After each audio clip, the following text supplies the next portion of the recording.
Hi LEGO fans! LEGO themes come and go, but Harry Potter is nearing its 20th year and keeps getting better and better. I found myself in great need of a LEGO set to review, and look what appeared. Today I'm going to be unboxing, speed building, and reviewing set number 75966, Hogwarts Room of Requirement from LEGO Harry Potter.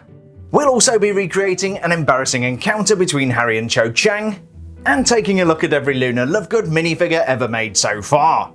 This is a 193-piece set recreating the Room of Requirement, also known as the Come and Go Room. It's one of the smaller 2020 LEGO Harry Potter sets and retails for around $20, €20 or 18 Great British Pounds. The part count includes 3 brand new LEGO minifigures themed on Harry Potter and the Order of the Phoenix. We've got Harry Potter in a fashionable shirt and cardigan combination, Luna Lovegood in a Ravenclaw sweater vest, and Hermione Granger also getting in on the new fashion of cardigan wearing. There is also a mechanical Death Eater which may or may not qualify as a minifigure. The other really cool thing about this set is the inclusion of 2 new Patronus elements, Hermione Granger's Otter and Luna Lovegood's Hare. We previously got Harry Potter's Stag Patronus in 75945 Expecto Patronum from the 2019 LEGO Harry Potter wave. The subtle inclusion of the word Hogwarts in the title indicates this can be connected to other Hogwarts sets. In my last video, I joined together Hogwarts Great Hall, Clock Tower, Astronomy Tower, and the Whomping Willow set to make a $360 minifigure scale Hogwarts. This set is also compatible and perfect for adding a Room of Requirement to your Hogwarts empire. Over on the back of the box you can see there's not really a lot to this set apart from the minifigures and their Patronus minions. As it's based on Harry Potter and the Order of the Phoenix, there's a really nice feature where you can make all of the educational decrees fall off the wall. Apart from that, the set just unfolds to make a decorative backdrop to Harry's DA lessons, and there's a sliding panel which conceals the door from the Inquisitorial Squad. LEGO has also included some energy balls which can be flicked from the minifigure's hands. These simulate an incorporeal Patronus, a weaker version of the corporeal Patronus which does not reveal the identity of the witch or wizard. I think that's about all we can say about the box, so let's keep this thing moving along and check out what's inside.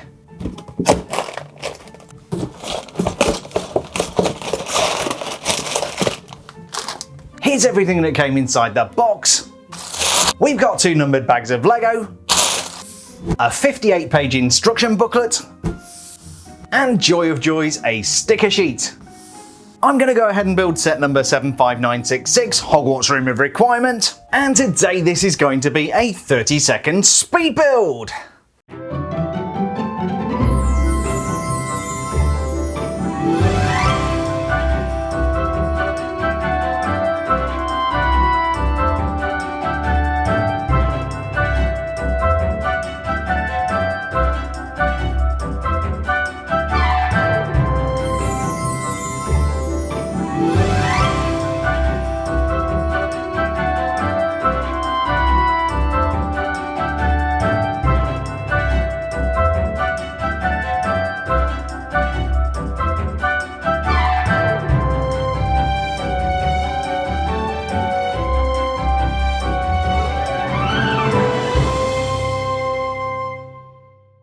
And proving you don't get a lot of LEGO for $20, here is the 75966 Room of Requirement from LEGO Harry Potter.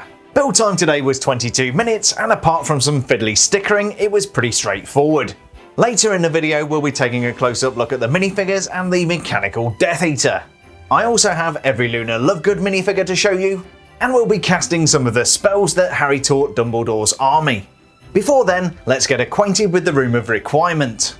In the movie we see Neville Longbottom stumble upon the Room of Requirement accidentally. In the book however, it's Dobby the House Elf's suggestion to Harry that they use the Come and Go Room for DA training. Dobby knows the perfect place, sir. Dobby heard tell of it from the other house elves when he came to Hogwarts, sir. It is known by us as the Come and Go Room, sir, or else as the Room of Requirement. The house elves refer to it as the Come and Go Room because sometimes it's there and sometimes it's not. One of the things I think is unusual about this set is the use of transparent blue columns. Whilst nothing exactly like this appeared in the movie, you will notice that all of the scenes inside the Room of Requirement are bathed in blue light. One feature that definitely is screen accurate are these incomplete columns coming down from the ceiling. Of course, in reality, with the columns removed, the roof would have caved in and Dumbledore's army would have been horribly killed. The reason for these incomplete columns is to create a large floor space where Dumbledore's army can practice their defensive spells. Providing access to the Room of Requirement, we have a large dark brown door. Viewed from the other side, you'll see the door is concealed by a large stone wall. This is especially useful for concealing their illicit activities from the Inquisitorial Squad. Educational Decree number 68 explicitly banned all student organisations. The panel concealing the door is mounted between two rails and can be revealed to the right people. With the Inquisitorial Squad watching their every move, Dumbledore's army is taking every precaution to avoid capture, even if it means slipping Filch the Caretaker a box of fever fudge. Back to the educational decrees, you'll notice we have 4 of these nailed to the wall. In the movie, these were on display on the wall outside the Great Hall. This pictures hundreds of educational decrees, but in reality in the book the Ministry created only 28. Early decrees such as Decree number 1 were quite benign and banned students from using a spell check quill. By Educational Decree 136, students were obliged to report suspicious or outlawed activities. This escalation of totalitarian authority is very reminiscent of the rise of the Nazis. But hey, this is a LEGO video, let's not go there. For the purposes of this set, we have 4 educational decrees. Proclamation number 23 appoints Dolores Umbridge the Hogwarts High Inquisitor. Number 30 is designed to crack down on mischief makers and bans the use of Weasley products. Educational Decree number 68 banned all student organisations. This was later revised by Decree 128, which forbade the existence of any student organisation not approved by the High Inquisitor. Finally, we have Decree 82, which forces students to submit to questioning about suspected illegal activities, such as Dumbledore's army. This set has a neat interactive function which enables the educational decrees to fall from the wall. It works like this. It's really simple and uses a short Technic axle to work against the clutch power of the brick. The other side of the function is hidden above the fireplace, and when you press down this panel, boom! Of course, in the movie, it's Fred and George who make the educational decrees fall from the wall. After deciding they've outgrown full-time education, they let off a bunch of Weasley's wildfire whiz-bangs within the Great Hall. These are unstoppable fireworks which are charmed to explode when struck with the Stunning spell, and to multiply by 10 when hit with the Vanishing spell. A large explosion causes all of the educational decrees to fall from the wall outside the Great Hall, and then Umbridge is chased from the building by a large firework dragon. The proclamation wall has connection points on both sides and can be detached from the Room of Requirement. Each of these components has connection points on both sides. This makes it super simple to reuse these parts in a bigger Hogwarts build.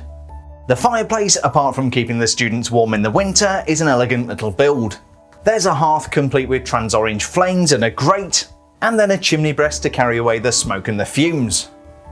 As a standalone LEGO set, the Room of Requirement is not that impressive, but I do like the amount of detail here. The blue windows are a subtle but clear reference to the movie, and I like the incomplete columns which hang down from the ceiling.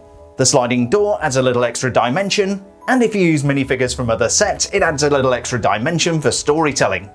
Another simple but really interesting feature of the set is what looks like a blackboard, but is in fact a mirror. Stuck to the mirror, just like in the movie, we find a number of newspaper clippings and a couple of meaningful photographs. At the top we have a picture of Cedric Diggory dressed in his Triwizard Tournament outfit. Every detail of the photograph matches the minifigure that came with Harry Potter Collectible Minifigures Series 1. There's an article from the Daily Prophet which asks, is this the end for Albus Dumbledore? More Daily Prophet propaganda gloats and tells that Hogwarts is in decline. But the coolest thing stuck to the mirror is the photograph which shows the original Order of the Phoenix. Not everybody's there, but I think I've identified everybody pictured. From left to right we have Lily Evans, later to become Potter, Harry's dad James, Sirius Black, Albus Dumbledore, Hagrid, and Neville's parents Alice and Frank Longbottom. Clearly a very sentimental photograph, this was gifted to Harry Potter by Sirius Black just before he boarded the Hogwarts Express for the 1995-1996 school year. The mirror in the Room of Requirement is also where a very awkward teenage kiss happened. For this we're going to need Harry Potter, Miss Cho Chang, and a novelty oversized sprig of mistletoe, probably full of nargles. After talking about Cedric and the fact that Harry is a really good teacher, Cho lets Harry know that she really likes him. Bathed in the romantic blue light of the Room of Requirement and with a suitably jingly soundtrack, Harry and Cho inch ever more closely together, and suck faces for what seems like an eternity. Seriously though, this is quite a touching scene, but Harry and Cho turned out to be a short-lived thing. After Cho's sneak friend Marietta Edgecombe betrayed Dumbledore's army to Umbridge, it all turned out very sour. Harry and Cho never sucked faces again. Although in the movie you see Cho Chang make the mistletoe appear by magic, in reality it was Dobby who decorated the Room of Requirement for the last Dumbledore's army meeting of 1995. Speaking of Dumbledore's army, how did this secret society happen to be?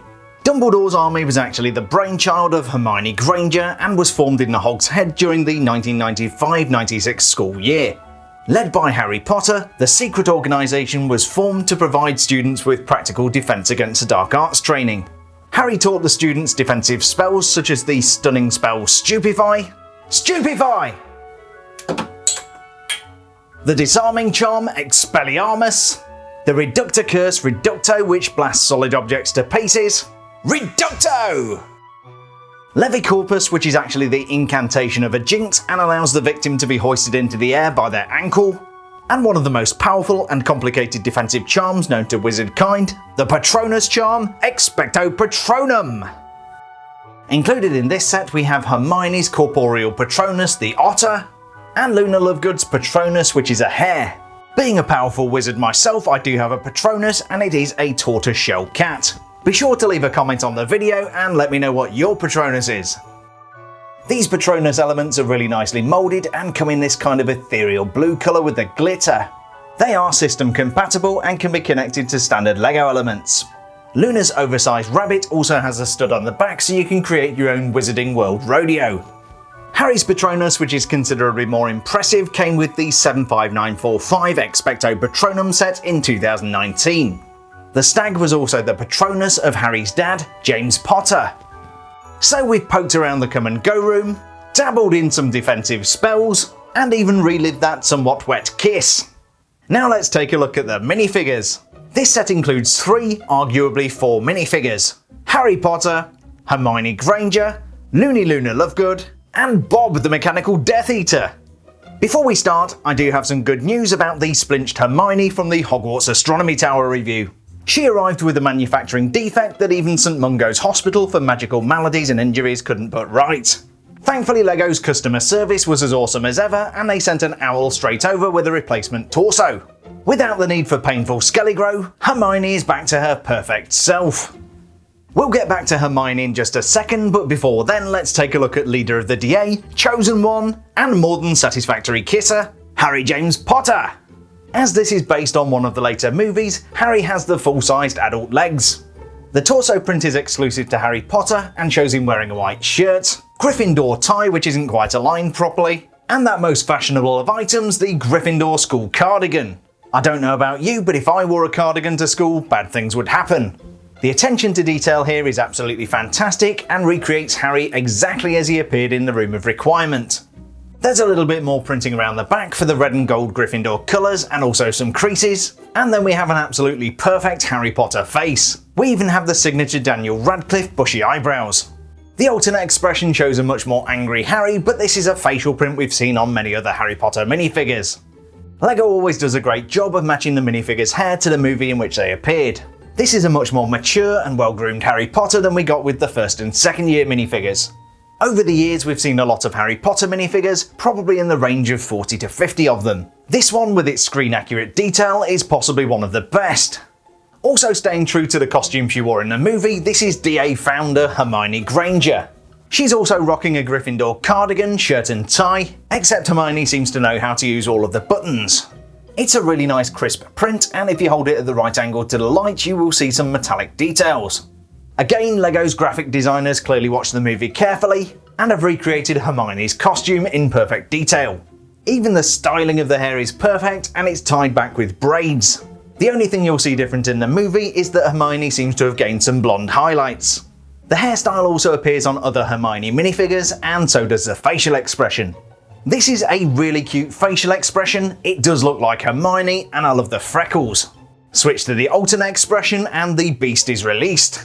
This is angry Hermione, and not somebody I'd want to meet in a dark corridor.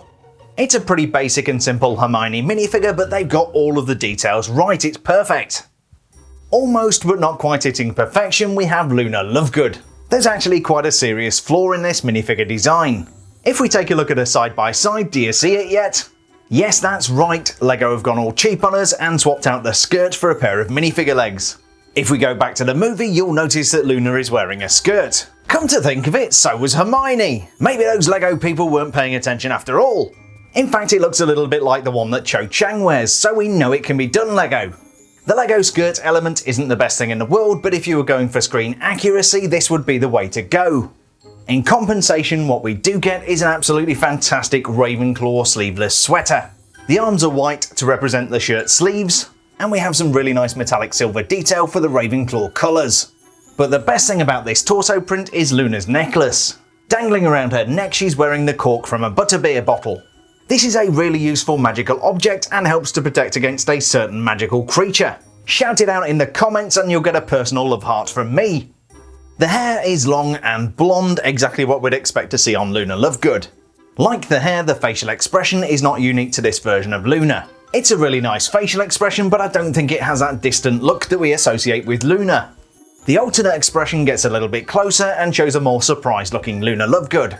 I've got to be honest, whilst this minifigure is pretty good, I don't think it's my favourite Luna Lovegood. Do you want to see some more? Luna first appeared as a minifigure back in 2010. Here you see them arranged chronologically from left to right. This depiction of Luna shows a costume she was wearing in Harry Potter and the Half-Blood Prince. The Spectre Specs were a free gift with the Quibbler and designed to make Raxperts visible. The same costume, complete with Spectre Specs, appeared in the Harry Potter and Fantastic Beasts collectible minifigures series. There is one very small difference between these two minifigures which becomes more apparent if you pan down. Yes, LEGO have found a new way of saving the world by using less plastic for minifigures. The costumes are very similar, but the collectible minifigure got upgraded with a fabric skirt and also a bag. When it comes to the Spectre Specs, I think I prefer the earlier minifigure. But of course the question is, what does Luna really look like? If I'm honest, I think the 2010 minifigure has the best expression. Concluding our look at Luna Lovegood through the ages, or at least through the last 10 years, we finally arrive at 2020. This depicts Luna in the dress that she wore to Slughorn's Christmas party in Harry Potter and the Half-Blood Prince. I reviewed that set last week, so if you do want to see more of Luna, go check it out. Finally, and only technically half a minifigure, we have the Mechanical Death Eater. This was used for target practice by Dumbledore's army and is a pretty good recreation of what we saw in the movie. The base is brick built and isn't terribly elegant. For mobility, it does come with a pair of wheels which you'd usually see on a LEGO skateboard, and because of the way these have been clipped into place, they do not spin. Removing the hood lets us take a look at the printing on the torso. This shows some wood grain and a sloppily painted target. The back of the torso also has some printed wood grain effect, and you can see that we don't have any printing on the back of the head. The printing on the front is pretty crude, but you can just about make out what this is. I think this could have been better if LEGO had used more colours to bring out some of the detail. That said, the Mechanical Death Eater does come with a really nice hood element. It makes it look a little bit more sinister and almost like a Jawa. Now before I forget, we did talk about the fully formed Corporeal Patronuses, or should that be Patroni? This set also includes some interesting elements for producing incorporeal or shield Patronuses. We have this kind of energy blast thing which snaps into the minifigure's hands, and if you give it a little squeeze, it shoots out. These elements are usually better suited to superhero sets, but they do add a fun extra dimension to dueling. Expecto Patronum! Honestly, don't get too attached to these things because you're either going to lose them or you're going to have somebody's eye out. So that was set number 75966, Hogwarts Room of Requirement from LEGO Harry Potter. I have to confess, coming into this review, I had pretty low expectations of this set. The box didn't really make it look that exciting. But once you start to explore all of the detail and relive some of the moments from the movie, this all kinda makes sense. Apart from the slight costume malfunction with Luna's skirt, Harry is the perfect recreation of the character in the movie, and generally I love the attention to detail with the costumes. As much as I hate stickers, the details on the mirror were absolutely perfect, even down to Cedric Diggory's photo. I like the incomplete columns, the blue panels recreating the tint we see in the movie, and while the interactive feature wasn't the best thing in the world, I love the attention to detail with the educational decrees. The Patronus elements were really cool, but now I want to see Ginny's horse and Ron's Jack Russell Terrier. With 193 pieces, it's not the biggest set in the world. But if you're a Potterhead and love the Order of the Phoenix, it's definitely worth $20. Now I just need to find somewhere to connect it to the rest of the other Hogwarts sets. I really hope you enjoyed this LEGO Harry Potter unboxing, speed build and review video. If you did, a thumbs up is always appreciated, and don't forget to subscribe for more LEGO Harry Potter goodness. Next time we're going to be taking to the skies with the buildable Hedwig. It's an awesome set and you definitely don't want to miss it, so be sure to subscribe and click the bell for notifications. You know, all that stuff that YouTubers keep telling you to do. Finally, I want to say thanks a million for checking out the review, stay safe, and we'll see you on the next build video.